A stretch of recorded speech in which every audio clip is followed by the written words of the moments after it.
Bom, acho que todo mundo sabe que eu não sou o cara dos esportes, né? Quer dizer, pelo menos eu não fico acompanhando o esporte assim. Então, para eu poder falar um pouco sobre esse tema, eu tive que chamar alguém que entende bem do assunto. Vamos lá?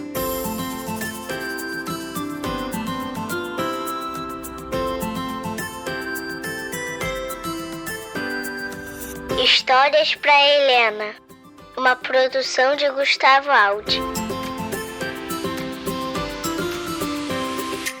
Mas a ideia é essa, aí a gente falar que a gente começa e vamos ver para onde a gente vai. Pode ser? Pode, vai. Pode. Vamos ver. Primeiro, olha só, é bom porque ninguém conhece a gente, então, por favor, se apresenta aí pra gente. Só falar quem eu sou assim mesmo? Posso? Ué. É porque eu tenho um roteiro que eu faço já normalmente, entendeu? Ah, entendi. Mini biografia. Sala de aula, aquilo. Bem, então eu sou Camila Augusta Pereira, né? Tem que falar o Pereira sempre, mas meu nome é Camila Augusta, é um nome composto. Sou botafoguense, fanática. Portelense, fanática.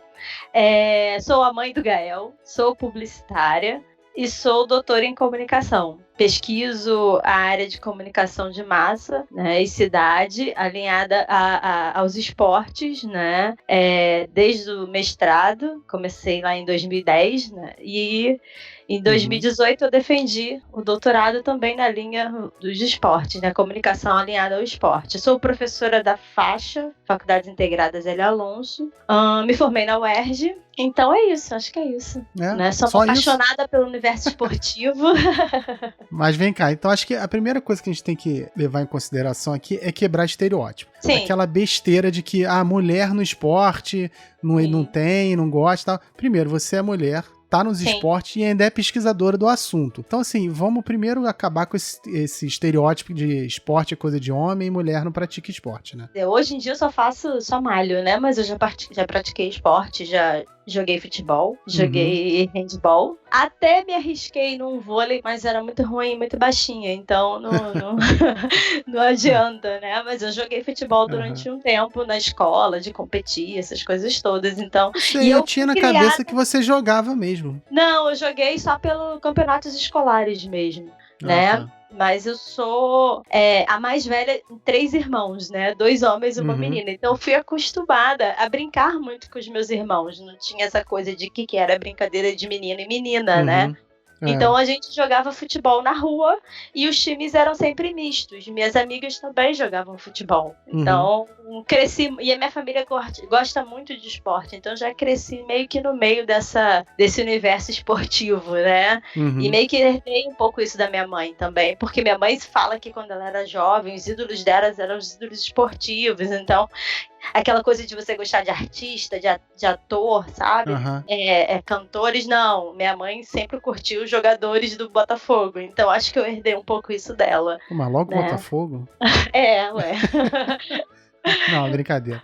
Então a gente pode dizer que você acompanha mais o esporte do que pratica. Hoje sim. Mas algum esporte específico ou tudo? Eu costumo dizer que no futebol eu gosto do Botafogo, eu não gosto de futebol, né? Isso eu incorporei do meu orientador, do Ronaldo Elau, só que ele fala isso referente ao time dele, o Flamengo. Mas assim, eu dei uma saturada do universo do futebol como um todo depois da pesquisa de doutorado, né? Que eu fiquei muito tempo debruçada em cima dos discursos, embora não fosse, minha pesquisa não é sobre o esporte enquanto modalidade, né? São outras questões dentro do cenário esportivo, mas você investigar, ficar muito em cima daquilo, eu dei uma saturada, mas Botafogo eu não dei, né? Então eu acompanho o Botafogo. Algumas coisas me chamam a atenção, alguns campeonatos de fora, assim, mas confesso que depois da defesa eu fiquei um pouco saturada. Então, assim, eu gosto do Botafogo, eu gosto de vôlei, assim, e eu gosto de acompanhar as coisas mais inusitadas, os esportes mais inusitados, né? Ontem, por exemplo, eu posso falar isso? isso? Eu acho que posso, né? Ontem ele passou na Sport TV. Depende do que você vai falar. Não, em tempos de pandemia, a gente fica caçando o que vê do universo esportivo. Então eu assisti a final das Olimpíadas de Barcelona de vôlei, né? 92, nossa primeira medalha de ouro de coletivo. Então, assim, eu lembro daquilo, eu era criança, eu tinha 12 anos, né? Quando o Brasil levou aquela medalha. E o vôlei sempre foi meu segundo esporte de paixão. E aí eu era fã, torcedora mesmo, né? Aquela coisa enlouquecida de ir atrás de jogadores. Eu ia muito aos jogos de vôlei. Então, assim, minha paixão no vôlei nasceu ali em 92. Então, ontem reviver aquilo foi muito legal na televisão. Eu já tinha visto o jogo anterior, né? Que foi que o Brasil classificou pra medalha, né? Ganhando dos Estados Unidos. E eu lembro dos vilões, sabe? Samuelson, aquelas coisas todas. E aí, ontem foi a final controlando a reprise, né? Nossa, excelente. E aí eu e meus primos ficamos num grupo de WhatsApp comentando sobre a final que a gente viveu quando a gente era criança. Então, assim, eu sempre curti o universo esportivo.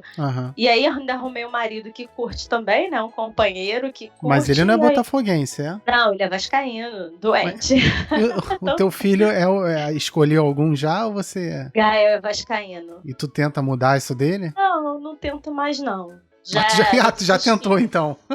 Já, quando era criança, a gente costuma dizer, isso aí, muito da minha família também, que o brinquedo é nosso, sabe? A criança, quando nasce, é dos pais. Então, ninguém da família dá presente de outros times, nada disso. Os pais só que podem, né? Então, a gente comprou. Ele tinha roupa, uniforme do Botafogo e uniforme do Vasco, mas ele decidiu pelo Vasco. Então, não posso fazer muita coisa. Tá certo. Deixa eu só explicar, então, porque a gente tá gravando isso no meio da pandemia.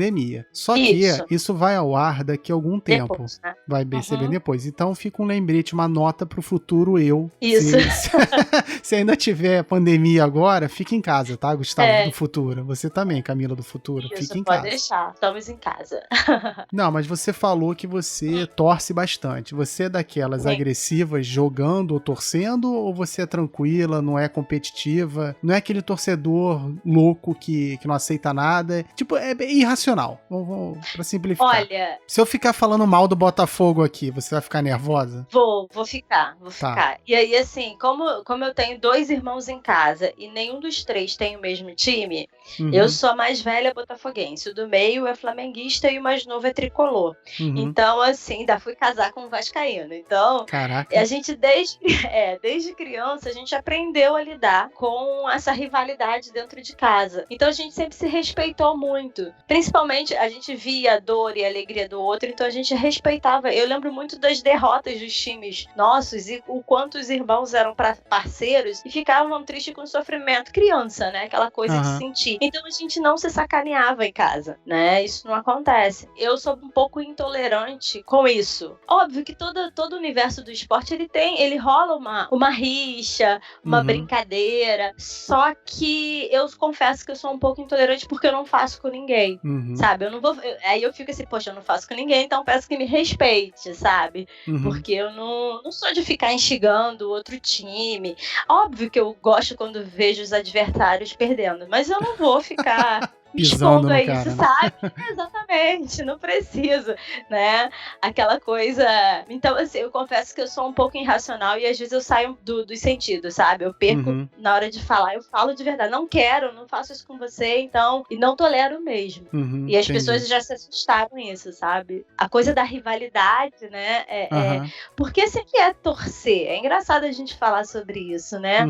Porque o torcer é você se projetar dentro de uma esfera pública, sabe? Projeção do seu eu, esfera pública. E aí, obviamente, você precisa conviver com o que é múltiplo, diverso, enfim, as diversas pessoas, né, dentro desse universo. E aí a gente tá falando de uma coisa que é uma paixão, né? E óbvio, cada um vai ter a sua. Que aí a gente tem as múltiplas identidades, cada um com o seu. Então a gente quer um convívio que seja saudável, saudável, digamos assim, dentro dessa projeção que a gente faz, porque eu acho que o torcer é uma coisa muito individual. Cada um tem o seu jeito de torcer. Então, é quando a gente projeta isso dentro de uma esfera que é pública, para mover um debate, uma conversa, isso acaba extrapolando, obviamente, né? E aí, por isso eu digo que eu sou um pouco irracional nesse sentido, porque eu não tolero, né? Eu sou um pouco... não mexe comigo, sabe? As negociações simbólicas que acontecem dentro desse universo são diferentes do que, por exemplo, você possuir simples identificações suas, sabe? RG, CPF, não. Existem muitas coisas por trás do que você projeta ao torcer por um time, ao escolher um time, né? Um esporte, uma modalidade. E aí, por isso, mexe muito com os sentidos, com o emocional e afeta, né? A coisa do afeto é muito sério, né? Quando ganha e quando perde, enfim. Eu acho que às vezes essa irracionalidade, na verdade uma rivalidade meio cega, assim, porque a pessoa às vezes abusa dessa coisa de provocar e tal. Por que isso fica muito vivo na minha cabeça? Nas Olimpíadas aqui do Rio, eu lembro que eu fui assistir um jogo de basquete, né? Eu não lembro acho que foi um jogo que o Brasil perdeu. Não lembro se foi contra a Argentina, não lembro com quem. Só sei que um jogador lá do outro time tava jogando bem e tal, e a torcida começou a xingar o jogador, sabe? Mas xingar muito. Aí eu me lembro que acho que eu escrevi alguma coisa no Facebook, alguma coisa e tal. Falei, pô, que absurdo, pra que fazer isso? Você pode torcer, você não precisa ofender o cara, filho daquilo, não sei o quê. Não precisa. Aí um amigo meu falou, pô, mas isso é do esporte, isso faz parte. Eu falei, não, mas por que faz parte? Por que xingar o jogador? Você pode torcer contra ele, até porque você tá lá pra isso, é gritar, é tentar atrapalhar, a torcida tá lá pra isso. Mas xingar, sabe, levar pra uma esfera pessoal o negócio, isso que eu não consegui entender. É uma forma de você atingir o outro mais fácil, né? Se aquela pessoa é a figura que está implicando num resultado que é negativo, você vai atingir aquela pessoa especificamente, né? Se você pega alguém pra Cristo pra ser o vilão da coisa, você vai... E é incrível como isso... E você falou das Olimpíadas, eu lembro perfeitamente, porque aí eu fui a louca que comprei as modalidades mais doidas que você possa imaginar, né? E eu com barrigão de 8 meses fui a vários jogos, fui ver, sabe, desde esgrima a hóquei, rugby, pelo clima, enfim, né? Mas o clima tava bom, né? Não, além do clima, eu não sabia que eu ia estar grávida, né, nas Olimpíadas, mas é aquela coisa de você querer ver a modalidade que você não teria oportunidade em um outro evento, sabe? Legal. É engraçado que a gente não sabe torcer também para essas outras modalidades. E aí eu lembro, pelo que você falou, que eu fui à final do hóquei na grama. Foi a Argentina, eu não lembro contra quem. Obviamente, a rivalidade construída que os brasileiros têm com o argentino, isso ficou muito evidente naquela final. E aí, como eu queria torcer pra Argentina, eu fui pra arquibancada em que eles estavam, os torcedores da Argentina. E era uma festa enlouquecedora. E eu comecei a ficar com medo, porque com um barrigão de 8 meses, a arquibancada, sabe, mexia muito. Falei, caraca, esse negócio aqui vai cair. E eu aqui não posso ser irresponsável. Eu fui pra torcida do Brasil. E quando eu comecei a torcer pela Argentina, né, uma torcida que tinha mais brasileiros, né, era mais múltipla, eles me olhavam com uma raiva. Como você torce pros argentinos, saca? Aquela coisa. E eu felizona porque eles estavam ganhando. Então, assim, essa coisa da rivalidade, ela extrapola. Eu até entendo que faz parte do jogo, sabe? É um dos artifícios de alimentar, que pode alimentar o torcer, a paixão. Mas, foi o que você disse, geralmente os xingamentos, os desaforos são direcionados a uma pessoa. Quando chega nesse nível, eu acho que a coisa já fica mais, extrapola mais, né? Daí vem sempre minha intolerância, sabe? E aí eu posso puxar a sardinha pro meu lado, mulher que gosta de esporte. Geralmente, quando você vai fazer esse tipo de xingamento, é relacionado a mães, né? A mulher, é uma coisa de você desmerecer o outro, e traz uma minoria, a mãe, ou homossexual, enfim. Então, assim, geralmente é denegrindo a imagem de um outro, de uma outra persona, persona, né? Usando esses artifícios. E no caso de mulher, acho que vocês ainda sofrem mais, porque é aquela diminuição do seu conhecimento, né? Tipo, vá pra cozinha. Você, tipo, uma mulher não vai entender mais de futebol que o homem. Então, estamos aqui. Você, mulher, entende muito mais do que eu de futebol, por exemplo. E aí? Não sei, pode ser que sim. Não, com certeza. Eu não sei nada. Na verdade, eu não sei nada, eu não acompanho. Eu gosto, joguei durante algum tempinho, né? Pesquiso. E quando isso é alinhado à área de pesquisa, né? Academia, eu acho que é pior ainda. Óbvio que isso vem mudando, né? Cada vez mais a gente tem mulheres pesquisando esporte, pesquisando futebol. Nesse sentido, o universo todo do esporte, ele é muito machista, né? Chauvinista, aquela coisa bem, né? Mas a gente vem mudando isso. Vem mudando, eu acho. Você falou um pouco o negócio da rivalidade com o argentino. Eu lembro que no mestrado a gente estava conversando alguma coisa. Não sei se foi contigo. Eu acho que o teu orientador, ele foi pra Argentina, ele foi pra Argentina pra estudar essa questão da rivalidade, foi isso? Isso, o Ronaldo fez o pós-doc dele na Argentina, pesquisando a história da rivalidade entre Brasil e Argentina, que foi uma coisa meio forjada, né, construída pela imprensa, né, e aí ele fez uma pesquisa extensa, tá lá no nosso blog, né, Comunicação, Esporte e Cultura, a galera consegue encontrar os artigos, os trabalhos que ele tem publicado, e ele, junto com o Lovisolo, tem muita coisa desses estudos que eles fazem umas matérias de análises comparativas entre os veículos de imprensa impresso. Clarim e o Olé, Globo e o Lance aqui no Brasil, né? E ele vai analisando as narrativas que são construídas para falar sobre as conquistas dos dois países, né? Pela análise deles, ele faz isso em momentos pontuais, Copa de 70, 74, 78, né? Ele volta lá atrás até a ascensão do Maradona, isso em 82, 86, e as narrativas são muito diferentes. A coisa de como a Argentina escrevia sobre o Brasil, ressaltando uma genialidade, um jeito muito próprio de jogar, sempre falando sobre isso, de exaltação do futebol daqui, e a gente falando de uma forma mais agressiva, mais, né, até que a Argentina cansa de apanhar e resolve responder, né, no mesmo tom de brincadeira. A rivalidade se acentua quando o Maradona é eleito o melhor do mundo, né?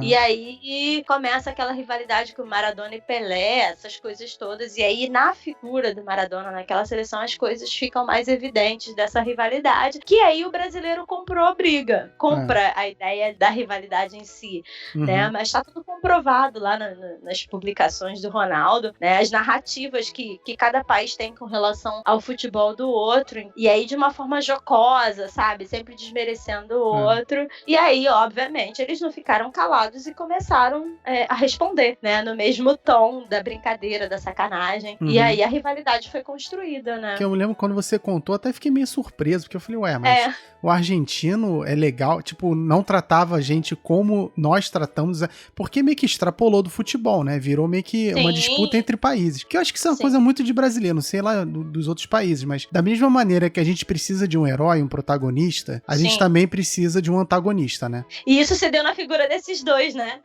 Do Maradona e do Pelé. Pois é. Tipo, não, se a gente tem o Pelé, quem é o anti-Pelé? É o Maradona. Então a gente precisa ter um inimigo aqui, né? E assim, o Maradona é uma figura totalmente diferente do Pelé na sua construção. Se a gente pode falar de herói, né? Aquela coisa Apolo e Dionísio, sabe?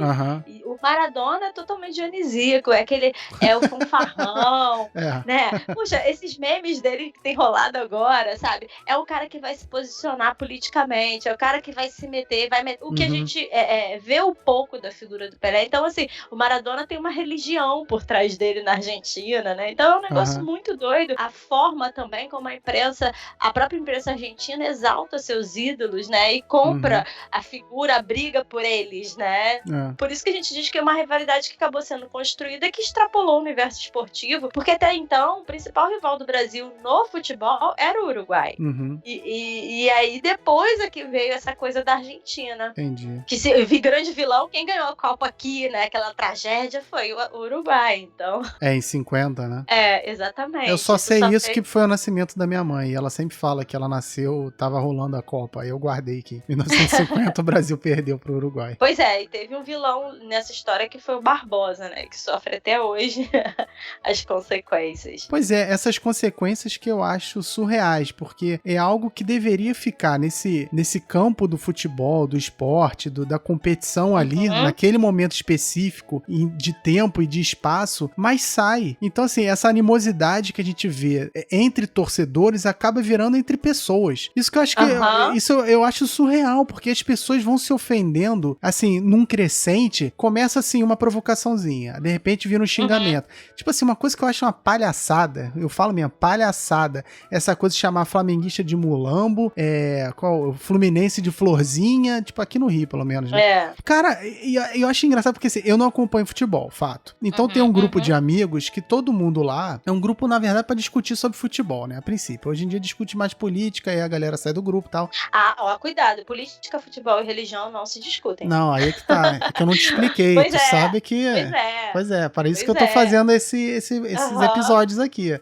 Esse aqui de esporte a gente tá discutindo, não tá brigando, né? Então pra mostrar que dá pra fazer. Mas nesse grupo de amigos, o que acontece? Todo mundo lá entende do esporte. Tipo, na verdade, nem do esporte. Acompanha seus times. Então, assim, os caras sabem escalar, sabem o resultado das partidas, sabem o resultado dos campeonatos. Mas aí eles discutindo, começam um a xingar o outro e falar que é mulambo, que o Flamengo é isso, e o Fluminense não sei o que, e o torcedor tal. Aí eu vou e me meto. Aí o cara fala, Gustavo, você não sabe nada de futebol. Eu falei, mas vocês não estão discutindo futebol. Vocês estão discutindo condição social, sexualidade. Vocês não estão discutindo futebol. Quer falar do jogo em si? Isso eu consigo falar. Eu não sei acompanhar a escalação do Flamengo, não sei acompanhar o campeonato, quem tá ganhando, quem não tá. Nem não só de futebol, de basquete, que eu jogo bastante. Quer dizer, não agora, porque tá em quarentena, não consigo mais jogar. Mas basquete, que teoricamente eu deveria acompanhar, porque eu jogo bastante, eu não acompanho nada de basquete, NBA, não sei nada. Sério?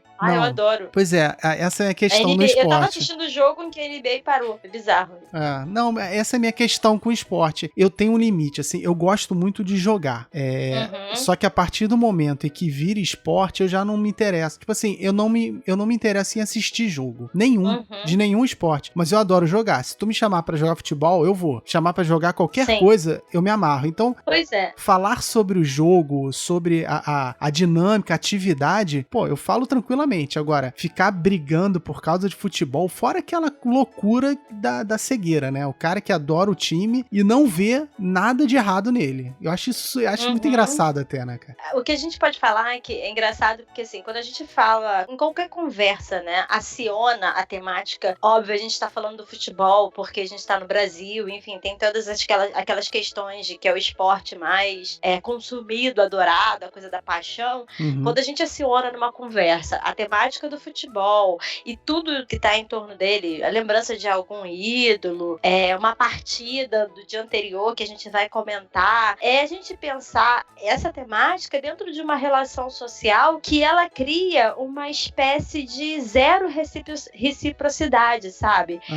Porque aparentemente a gente não pode esperar nada dela que esteja numa lógica, que esteja inscrita dentro dessa lógica em que a gente vai discutir, em que a gente vai interagir seriamente sobre o que não é sério, na verdade, né? Porque o jogo é isso, tá ligado a essa coisa da ludicidade, a do lazer e do entretenimento. Então a gente traz uma temática e insere dentro de uma lógica séria e não é sério, né? Que não deveria ser levado a esses extremos, né? Óbvio que você torcer por um time, eu considero isso muito sério, mas eu tô falando das consequências que isso gera.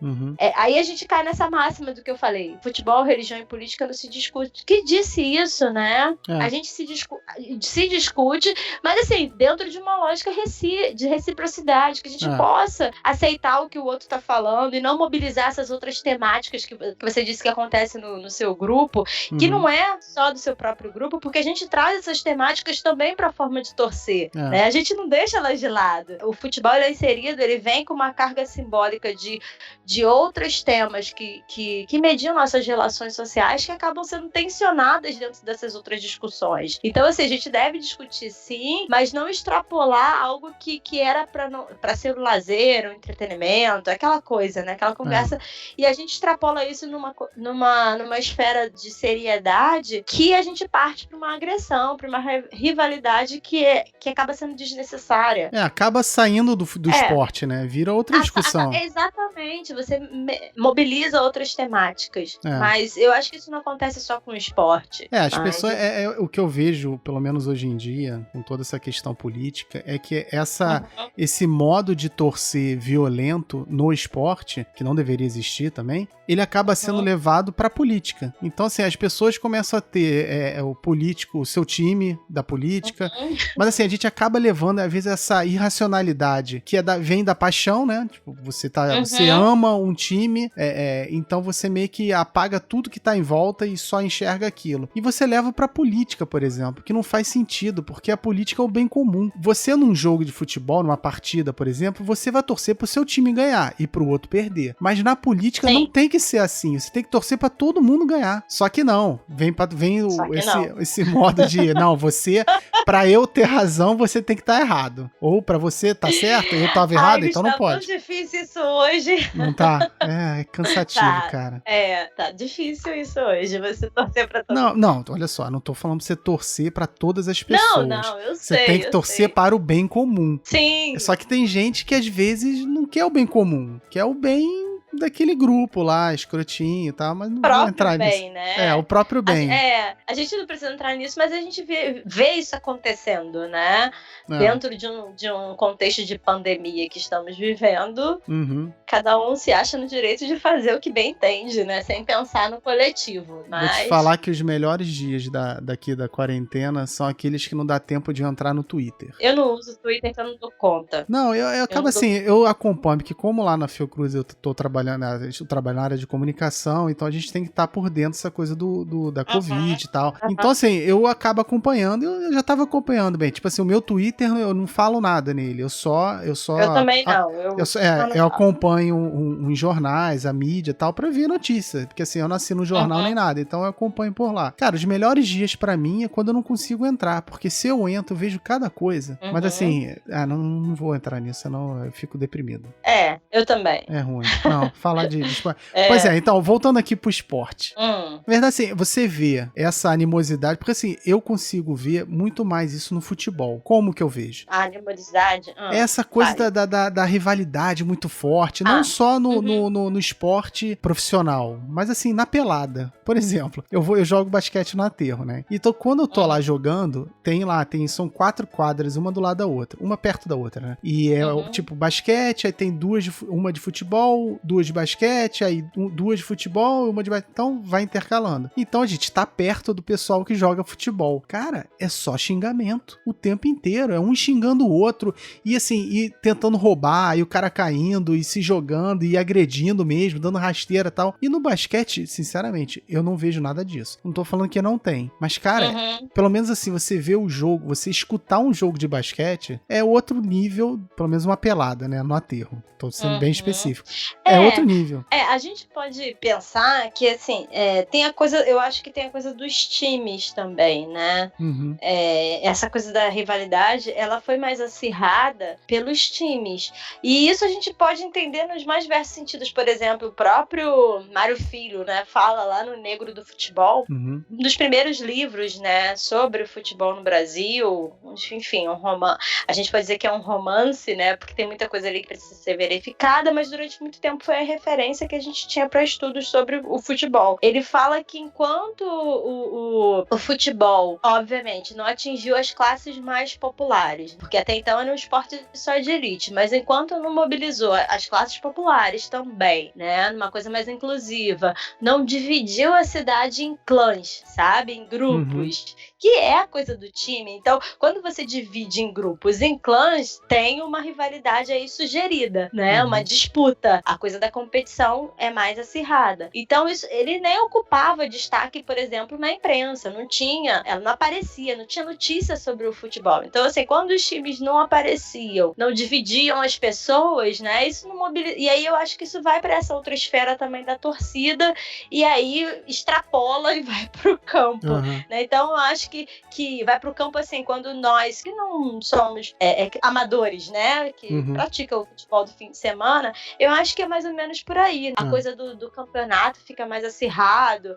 Geralmente, esses jogos que você tá falando do aterro, assim, são times formados. Eu sei porque meus irmãos praticam isso, né? Esse tipo de jogam essas peladas, e aí eles contam das coisas acirradas, né? Dos grupos que se acirram na hora de disputar. Que no ano seguinte, no campeonato seguinte, tem gente com quem você brigou que tá no seu time dessa vez. Então, assim, e é aquela coisa que a gente se acha um pouco de autoridade no assunto, né? Também tem isso. A gente se apropria da técnica, dos saberes do esporte, e aí isso é levado para campo também. Então, eu acho que essa coisa dessa rivalidade, que por um lado, Mário Filho falava que precisou dela, né, dessa divisão de grupo, de clãs, como ele fala, para ocupar lugar na imprensa, também isso gerou uma certa rivalidade que mobiliza o esporte na sociedade. As outras modalidades, a gente não vê essa coisa dos times, né? Hoje, a gente tem basquete do time do Flamengo, o time do Botafogo, a gente tem o time lá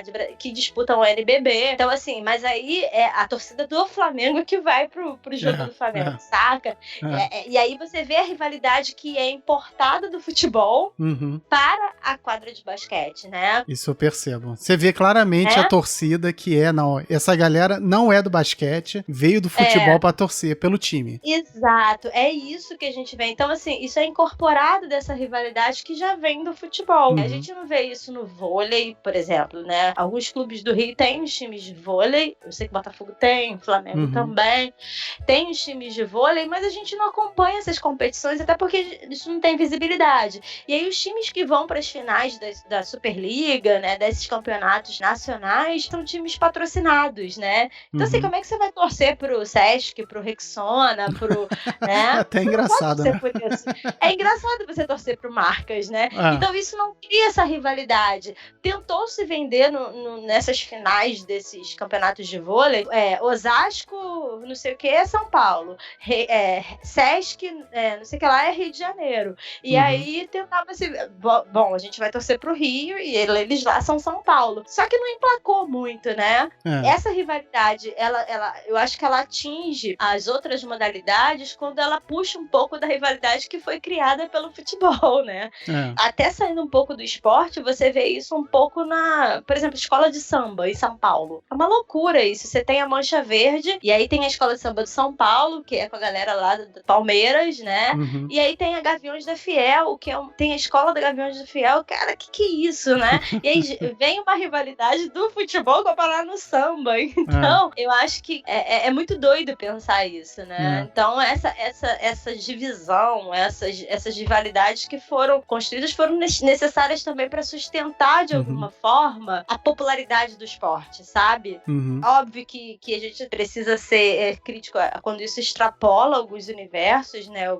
A coisa do torcer, né? Quando isso extrapola a nível de violência, né? Isso tudo que a gente já vê discussões aí, mas eu acho que tem a ver com essa divisão de clãs, né? Da competição. Mas agora, você falou o negócio do futebol, como o futebol tá levando a sua torcida, o seu modo de torcer para outros esportes. Você acha que com essa... Porque o Brasil tinha uma hegemonia muito grande no mundo, né? Tipo, o Brasil é o país do futebol. Hoje em dia, acho que não tá mais assim. Já tá mais diluída essa questão de um bom futebol, já não é mais monopólio do Brasil, né? Isso já tá mais bem distribuído. Você acha que isso tá abrindo espaço para outras modalidades crescerem aqui no país? Eu acho difícil, sabe? Eu acho que não, porque a gente ainda tem pouco investimento, a gente tem pouca visibilidade. A quem gosta vai consumir. A gente vê alguns canais de TV a cabo que já transmitem algumas outras modalidades, próprio basquete, o vôlei, mas a audiência é muito baixa, o próprio futebol feminino,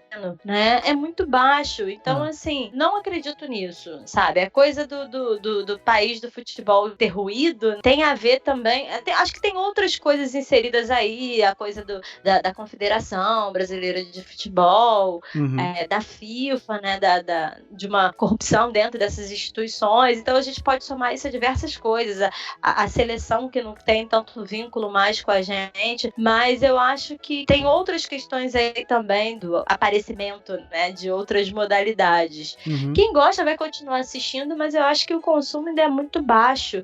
Basta a gente ver os últimos jogos e os jogos que iam acontecer e foram cancelados, né, adiados. Quem tinha comprado tava com a Record, era isso? Agora eu já não lembro. A transmissão das Olimpíadas, né? Pô, a gente tem um monte de canal, mas é na TV a cabo, entendeu? Então não dá, o que dá audiência acaba sendo o futebol mesmo, né? Mas ao mesmo tempo, quando se apresenta outras modalidades, às vezes a gente compra a ideia. Eu lembro de uma Olimpíadas de Inverno, a ESPN transmitiu, e aí a gente ficou conhecendo o curling. Eu lembro de eu ficar apaixonada pelo curling. E aí era surreal, porque depois daqueles jogos de inverno, eles começaram a comprar e a transmitir o campeonato mundial de curling, ia acontecer de madrugada, saca? E eu lembro de eu acordar cedo pra assistir isso. Olha que coisa maluca. Mas era aquilo, né? Pouca visibilidade. O que é a oferta e demanda, né? Eu não conhecia, mas a partir do momento que me ofereceram, eu passei a gostar e a querer consumir aquilo. Então é muito doido isso, né? E tem a coisa também dos ídolos que seguram esses esportes midiáticos. Se você não tem a figura do ídolo esportivo, ele também é muito... E causa rivalidade, a gente já sabe disso. Ele também segura as transmissões, a visibilidade que as modalidades vão ter, né? Enfim, eu acho que tem esse fator também. Eu acho que acaba aparecendo uma coisa ou outra, mas realmente nenhum ficou assim. Eu perguntei isso também pensando no eSports, né? Porque tá crescendo bastante. Você vê um profissionalismo maior agora nas equipes, em questão de patrocínio, prêmio e tal. Mas aqui no Brasil eu não sei como é que tá. Não sei se você acompanha eSports. Eu não acompanho eSports. Mas né? a pergunta pra você, é esporte ou não é esporte? Pra mim é esporte. Você sabe que eu nunca curti games, né? Nunca fui uma pessoa de jogar, mas nas minhas orientações enquanto professoras, eu já orientei bons trabalhos sobre esportes. Muitos, assim, sabe? Na faixa, eu sou uma das que mais orienta trabalhos sobre essa temática. Até porque é ligada ao universo esportivo, então eles pegam, né, essa coisa do universo esportivo. Então, assim, um pouco que eu sei, eu dou curso, além do curso de comunicação, eu dou aula no curso de gestão desportiva e lazer, que acaba abrangendo, obviamente, os esportes, né? A gente tem bastante alunos lá que estão interessados hoje na temática dos esportes, né? Tem aqueles que são mais conservadores e não consideram um esporte, mas eu considero sim, eu acho que existe um investimento alto, eu acho que existe a coisa das equipes, do treinamento, da dedicação, do preparo, do esforço, é um esporte e acabou, sabe? Os alunos às vezes mobilizam essa discussão, né? Mas eu considero um esporte. Igual qualquer outro esporte, eu também não gosto, não acompanho, assim, só que eu acabo tendo que defender, porque vem sempre aquele cara e fala, isso não é esporte. Meu amigo, nem... Assim, as coisas não eram esporte, elas passaram a ser. Então, qual o problema do eSports, ou pelo menos do jogo eletrônico, se transformar num esporte? Eu não vejo problema e eu defendo o direito das pessoas chamarem isso de esporte. Pode chamar de eSports, pra não dizer que é esporte. Mas assim, lá, não tem problema nenhum, cara. Eu concordo também. E eu acho que assim, vem ocupando um lugar muito forte no mercado esportivo, digamos assim, né? Vem ocupando esse espaço. A mídia já entendeu que precisa dar visibilidade a isso, né? A gente já sabe. E é incrível a quantidade de pessoas. Por exemplo, a faixa tem um grupo como tem atlética, né? Para os times das modalidades convencionais, digamos assim, tem também de esportes, né? Então, é um investimento. Os próprios clubes de futebol, e aí voltando a outra discussão, já investem em equipes próprias para terem, né? O Flamengo parece que estava investindo numa equipe de esportes. Não dá pra ficar pra trás e dizer que não é esporte, não dá visibilidade. Tem que mostrar o que tá acontecendo, mobiliza muita gente, tem a coisa do emprego, dos profissionais de comunicação que estão se inserindo nessa área. Então, assim, é uma temática interessante, relevante, embora eu não pratique, eu conheço pelo outro lado, né? Isso fica muito parecido com a discussão também do que é arte e o que não é, sabe? Daquela galera que, por não gostar, exclui. Não, isso aqui não é arte. Mesma coisa, não, isso aqui não é esporte. Porque não acompanha, então tem que respeitar, Pois né? é. E vem cá, você tem algum jabá que você quer, algum curso, alguma coisa que você tá fazendo, que você queira anunciar aqui? Não que vai ter muita gente pra ouvir, mas não custa nada, se você quiser. Não tenho. Por enquanto eu não tô dando curso nenhum. Não tô nem na pós, só tô na faixa mesmo. Tô fazendo nada por enquanto, não. Como eu disse, eu tô um pouco ressacada de defesa, filho, foi tudo junto ao mesmo tempo, né? Então, nem produzir muito eu tô conseguindo, sabe? Artigo, enviar pros lugares, nada disso eu tenho feito, não. Tô naquela fase pós, eu acho que a ressaca do doutorado é maior do que a do mestrado, né? Cara, então, te falar que a do mestrado, a minha foi forte, eu quase não emendei no doutorado, sabia? Eu fiquei meio assim, não vou fazer não. Só que depois, não vou fazer, porque depois eu não vou ter o gás pra voltar. Aí eu consegui, aí emendei logo, me livrei logo. Não, mas eu acho que tem a ver também com o meu tema, sabe? Que como foi um tema que misturava futebol e política, então ficou um negócio meio tenso. Não, ainda bem que você se afastou um pouquinho, porque senão você acha que você não ia estar com sanidade total agora, né? Não, total. Mas aí você tem uma professora que de vez em quando ela foi da minha banca, me manda um e-mail, sua tese faz muito sentido. Pelo que a gente tá passando, entendeu? Vem cá, qual é o nome da sua tese para o pessoal que tá ouvindo? Cara, eu juro pra você que eu não sei o título da minha tese. Não tem problema não, eu também não guardo o meu. Isso é maravilhoso, a gente não saber. Peraí que eu tenho uma cópia dela impressa aqui na minha... cara, o título da tese é a última coisa que você vai fazer. Então é que você menos dá importância. O importante é o conteúdo, pô. Não, pra falar, porque assim, se alguém se interessar... Aí entra lá no Google e procura pra ler. Ela é meio grande, sabe? Minha tese deu um pouco de trabalho, ela ficou com 380 páginas. Opa, quase. Ganhei. Você fez quantas? A minha ficou 384. Que isso, cara? Como é que pode? Caraca, o que você fez? Não, mas olha só, é que no final, o que acontece? Como eu acabei estudando muito jogos de título, né? No final eu fiz uma tabela, deu um trabalho do caramba, por isso que eu não tirei.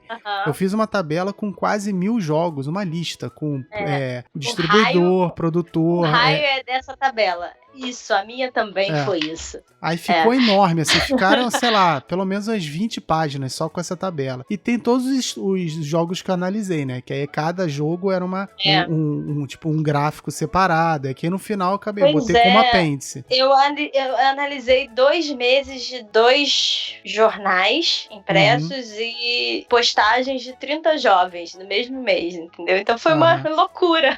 Isso tudo tá catalogado, né? Print, a gente acaba botando tudo lá, né? Pois é, então ficou muito grande.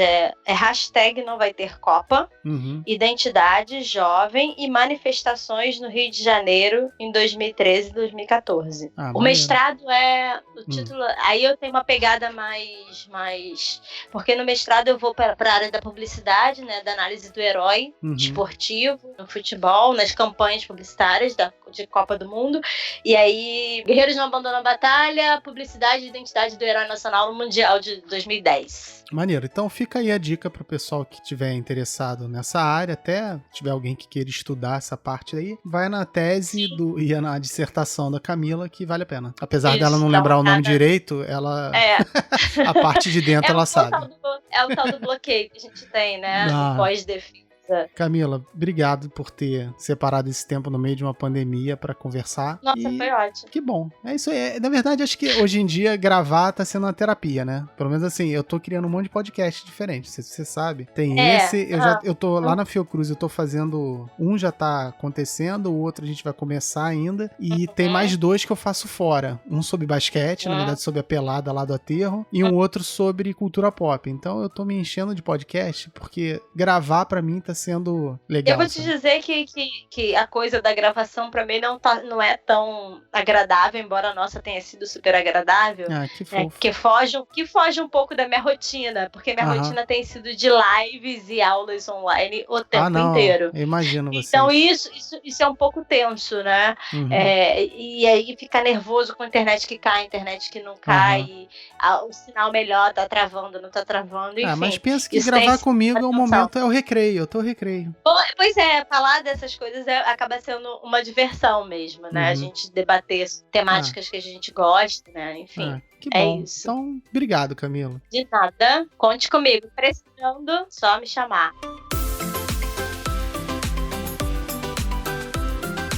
E se você gostou desse episódio, não esqueça de compartilhar para as pessoas que você conhece. E se você não gostou, compartilha para aquelas pessoas que você também não gosta. Nunca se sabe, né? De onde vai vir um público. O Histórias para Helena tá nas redes sociais, no Facebook, no Instagram e no Twitter. Então segue a gente lá, porque qualquer aviso que eu tenha, eu coloco lá. Não que eu tenha muitos avisos, mas pelo menos eu coloco lá quando eu tenho um episódio novo. O que acontece todo dia 10 e dia 20 dos meses, né? Acho que vocês já devem saber disso. No episódio que vem, a série dá uma pausa de mais 2 episódios e depois a gente volta com o último tema que não se discute, que vai ser pesado. Não sei como é que vai ser não, hein? Tô com medo, mas não vou sofrer por antecedência não. Um abraço.